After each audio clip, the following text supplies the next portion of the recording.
Let me clear something up real quick. Faith isn't about having a perfect record. It's not about never messing up or always having the answers. Faith is about having a real, honest relationship with God. I'm telling you, you're allowed to doubt. You're allowed to struggle. And yeah, you're even allowed to fall.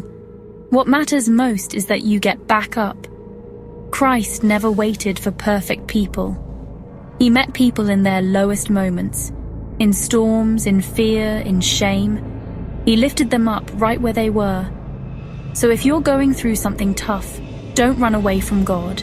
Run toward Him. He's not shocked by your flaws. He already knows you completely, and He still chooses you. It's not your perfection that makes your faith powerful. It's your willingness to keep reaching out no matter what. So next time you feel like you're not enough, remember, God's love covers the gap. Stick around for just a few seconds. Faith grows when I pause, breathe, and reflect. You're enough, right now,